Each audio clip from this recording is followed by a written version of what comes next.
Hai, selamat sore. Selamat sore. Gimana kabarnya hari ini? Alhamdulillah baik. Oke, kalau tadi kesini naik apa? Kebetulan tadi di sini ada temen yang searah, terus tujuan juga karena sama-sama mau kerja kelompok. Jadi akhirnya bareng sama temen. Oh, jadi kamu nebeng gitu Iya. ya? Oke.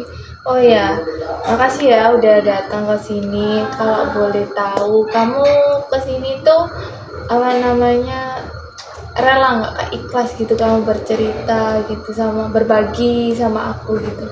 Ikhlas karena kan tadi sekalian gak mau kerja kelompok yang lain. Jadi kayak daripada di sini nggak apa-ngapain, yang penting ini aja kita. Oke, kalau gitu.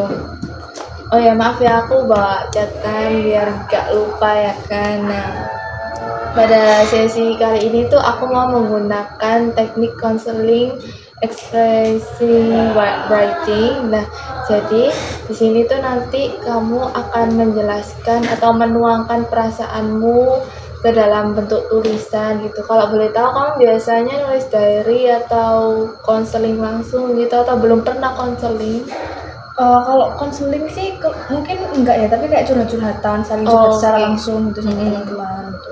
Nah, aku ini di sini tuh kan punya tujuan buat ngajak kamu untuk mengekspresikan atau menuangkan emosimu atau masalah yang sedang kamu hadapi ke dalam bentuk tulisan. Nah, di sini aku tetap memegang teguh asas kerahasiaan, jadi kamu nggak perlu takut aku akan membocorkan ke orang lain. Jadi kamu bisa percaya bahwa aku bisa menjaga atau berkomitmen dengan hubungan kita saat ini. Kalau boleh tahu, ada nggak kamu kayak masalah yang sedang kamu alami gitu? Sebenarnya kalau masalah berat sih nggak ada ya, cuman akhir-akhir ini ada sih beberapa yang mengganggu pikiranku gitu. Nah, sebelum kita memulai menulis, saya akan memberikan sedikit waktu untuk tenang sejenak dan tarik nafas dalam-dalam. Sekarang kamu boleh mulai menulis untuk menuangkan masalah yang sedang kamu hadapi.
Jadi ini saya tutup, nanti kita baca di sesi terakhir, di sesi berikutnya.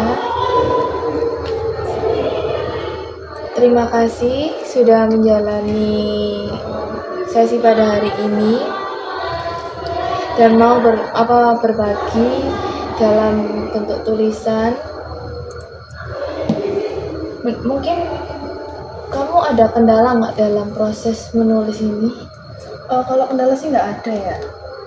Tapi waktu kamu menulis, apakah kamu menuangkan emosimu atau ada kayak yang kamu rasain saat ini? Ya, saya tuangkan semua dalam tulisan itu. Baik, kalau begitu, apakah kamu sudah merasa nyaman membagikan sedikit tentang apa yang kamu rasakan ke dalam expressive writing ini?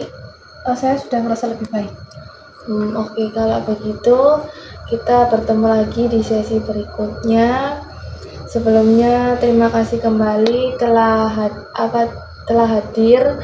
Terima kasih juga telah berbagi kepada saya. Tenang saja, ini tidak akan saya bagikan atau tetap saya keep, saya rahasiakan dari orang lain. Cukup saya dan kamu saja. Kita akhiri sesi kali ini. Terima kasih. Terima kasih kembali.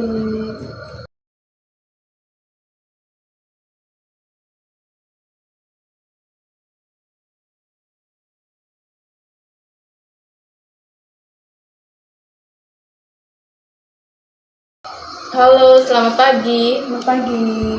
Gimana kabarnya kalau boleh tahu? Kabarnya hari ini alhamdulillah baik. Oke.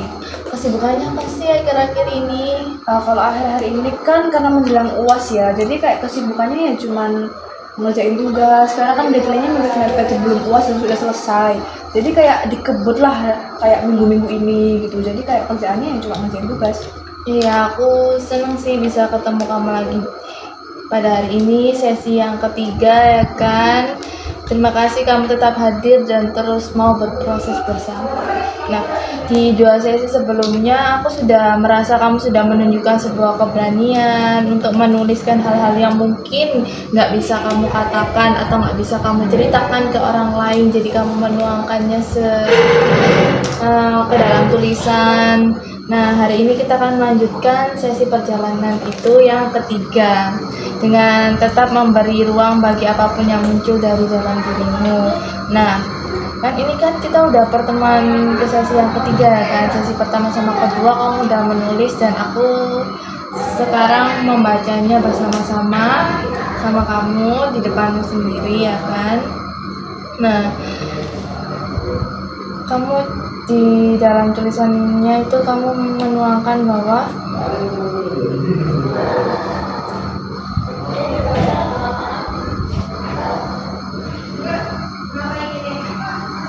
kamu merasa sedih dan juga kangen dengan teman priamu atau teman laki-laki yang dekat. Ini tuh sahabat atau gimana nih hubungannya? Kalau hubungannya sih lebih dari sahabat, tapi nggak sampai pacar ya. Oh, HTS dong ya. Bisa dibilang seperti itu, biasanya anak muda kan ya. Iya. Emang biasanya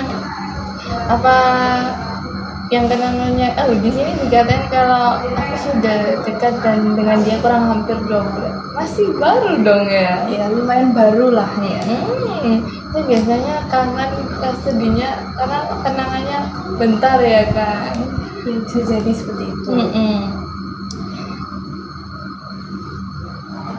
Kamu di sini bilang kalau kamu itu sering berbagi cerita, berbagi suka duka, berbagi pikiran tentang apapun yang menarik ya kan. Apa nih kalau boleh diceritain apa?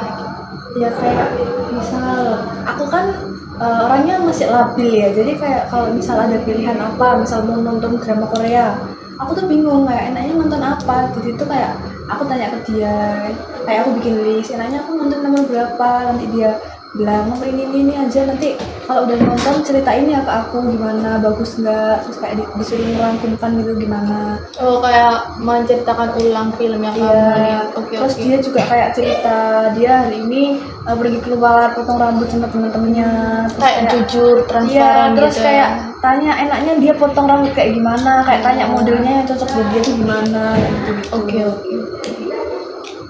Di sini kamu sering menghabiskan waktu bersama dengan dia, mulai dari teleponan, video call, bermain game bersama. Ada gak sih kalau misalnya kamu waktu main game keinget dia lagi? Kalau itu sih pasti ada ya, karena kan biasanya aku main bareng sama dia kayak mabar. Tapi sekarang aku mainnya sendirian, jadi kadang kalau misalnya aku main terus lihat akun dia online tuh kayak Sepi, iya dia main sama siapa, jadi kayak kepikiran. gitu Oke. ya. Nah,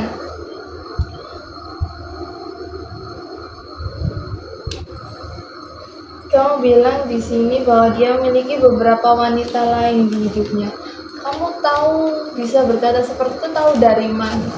Kebetulannya alhamdulillah dia mau jujur ya sama aku, jadi kayak sebelum aku sama dia semakin jauh, kayak aku tuh sudah meyakinkan dia, maksudnya aku sudah sering kayak tanya-tanya ini gimana kejelasannya, kalau emang dia nggak Kejelasan mau, hubungan. ya kalau emang dia nggak mau ya udah nggak usah. Terus akhirnya semakin lama akhirnya dia mau jujur kalau misal aku bukan satu-satunya tapi salah satunya. Astaga, kasihan banget. Aku turut bersedih sih, soalnya kayak pasti perasaannya sedih banget kan, kayak tahu ternyata kita bukan satu-satunya melainkan salah satunya. Kamu boleh tahu berapa nih perempuan yang dia punya? Dia waktu itu bilangnya 3 itu nggak sama aku, jadi 4 kalau sama aku. Nggak tahu ya, kalau sekarang kan sudah nggak sama aku, mungkin 10, 15 juga nggak tahu, karena kan pemikirannya dia aja. Ya bener. Waktu kamu tahu dia kayak gini tuh apa perasaanmu? Perasaannya sih awal-awalnya sih pasti kecewa ya, karena kan dia banyak menghabiskan waktu sama aku, kayak teleponan, VC, mabar tuh kayak sama aku semua. Tapi kenapa di balik itu dia tiba-tiba ngomong kalau dia punya 3 cewek lain, bukan 1 tapi langsung 3. Itu kayak waktunya dari mana, orang waktunya aja dihabisin sama aku, jadi aku kayak merasa dikhianati gitu loh.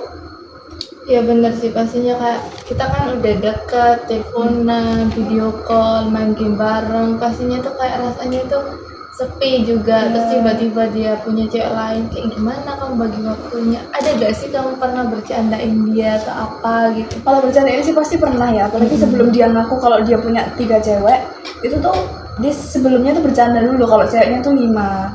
Kayak bercanda, bercandain balik kayak kok banyak banget 5, kenapa nggak kamu bikin grup aja buat ngabarin 5 cewekmu itu, Biar gampang ya iya kan, Iya. ya tak bercandain gitu aja. Tapi dia juga kayak panik gitu, enggak bercanda. Ternyata Padahal sebenarnya kenyataannya iya gitu. Oke, karena saya banyak menghabiskan waktu. Oke.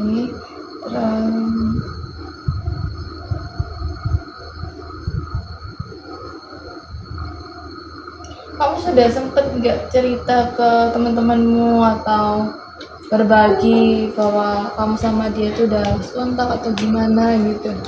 Cerita sih pasti pernah ya, apalagi dulu sebelum lost kontak, pokoknya akhir-akhir atau sebelum akhir itu kayak aku tuh juga beberapa kali telepon, tapi itu ada temenku, kayak aku telepon tapi ada temenku di sekitarku, jadi kayak Jadi teman-temanmu tahu iya ada hubungan beberapa kalian. yang tahu, ada yang enggak, jadi kayak ditaunya cuma deket gitu toh. Tapi ya waktu aku kena kejadian itu ya aku juga cerita ke mereka gitu, kayak dapat masukan lah. Jadi Tapi kamu masih sedih nggak waktu lost kontak sama dia?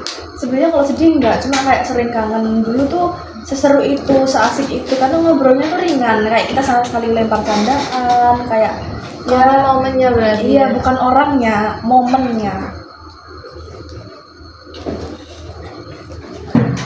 Cici, apa enggak orangnya ngomongnya? Oke. Cici, orang ini ngomongnya brengosem cici. Gimana tadi dia nih?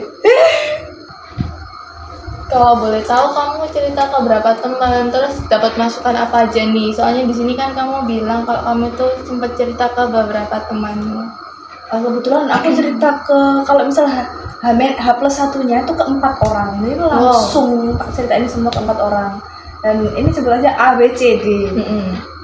Yang si A itu baik, kayak misal si A ini waktu aku ceritakan pakai voice note, jadi kayak aku nangis tuh VN, kayak putus asa, kayak kenapa sih aku diperlakukan seperti ini, apakah aku nggak worth it kah gitu. Terus dia emang orangnya tuh nggak pintar menanggapi ya, jadi kayak cuma nggak boleh gitu, nggak apa-apa kamu nangis aja, luapin, tapi besok juga harus ingat kalau bakal ada pengganti yang jauh lebih baik lagi. Iya, benar, emang. gitu. Terus yang si B ini kayak agak sinis gitu, dia suka curhat itu kayak ya tanggapannya tuh kayak ya agak kasar, cuman menampar aja. Dia tuh bilang kayak ya ngapain buat tak, ya nggak apa-apa kalau kamu nangis, tapi ya harus buat pikir juga. Dia Iya, tuh benar yang nggak sih. punya niat baik itu dia, ngapain juga buat Nangis pikir sih, temen-temen. iya. Nggak apa-apa kalau nangis sekarang, nggak apa-apa, tapi besok-besok nggak usah nangis lagi. Iya, benar-benar. Terus yang si C ini dia tuh baik banget, dia paling memvalidasi perasaanku. Jadi kayak dia tuh bilang lah aku nggak apa-apa kalau kamu nangis, tapi dia ngebantu aku nganalisis kalau si cowok itu tuh sebenarnya gini. Jadi kayak aku lebih punya pandangan aja curhat sama si C. Kayak dia bilang ya itu karena aku jauh lebih berharga, makanya aku dijauhin sama cowok yang kayak Iya, gitu. benar Nggak perlu tak banget, tangisin, nanti kalau misalnya aku gandoli si cowok, nanti malah dia kayak Safno, udah jelek selingkuh lagi gitu. Iya, bener banget. Terus, ya kan. sama temanku yang satunya ini kebetulan temen cowok, jadi kayak tanggapannya ya lebih ke cowok, kayak bilang kalau si cowok ini kayak nggak cukup satu cewek, jadi emang yang salah itu ada di mindsetnya, pikirannya, bukan ke aku atau yang lain. Karena emang cowok itu biasanya kalau emang niat serius atau gimana sama satu cewek ya udah itu aja, tapi kalau emang dia nimbun cewek yang lain, berarti emang yang salah itu pemikirannya, mindsetnya seperti itu. Oke, bener sih, bener kayak gitu. Kamu tuh emang berharga, kamu tuh layak dicintai, kamu layak dapat pasangan yang baik, yang setia, dan berani memprioritaskan kamu juga, bertanggung jawab dalam hidupnya kan. Makasih udah cerita sama aku. Terima kasih udah mengikuti 3 sesi. Terima kasih juga udah melakukan proses menulis expressive writing bersama aku juga. Makasih sudah berani terbuka sama aku, berani menceritakan apa yang menjadi masalahmu, apa yang mengganggu dalam pikiranmu, kehidupanmu ya kan. Terima kasih sudah menjalani 3 sesi sejauh ini. Makasih juga udah terbuka sama aku. Terima kasih sudah mengikuti proses expressive writing selama konseling dengan baik juga. Maaf kalau misalnya aku ada salah kata atau salah perbuatan juga. Maaf misalnya ada beberapa kata yang menyinggung kamu. Sekali lagi makasih udah berbagi sama aku. Terima kasih juga karena sudah mau mendengar cerita saya, mengenal tulisan. Terima kasih juga sudah memberi afirmasi positif buat saya. Jadi kedepannya afirmasi positif ini akan saya jadikan motivasi supaya saya bisa berkembang lebih baik lagi. Iya. Terima kasih. Terima kasih. Yeay.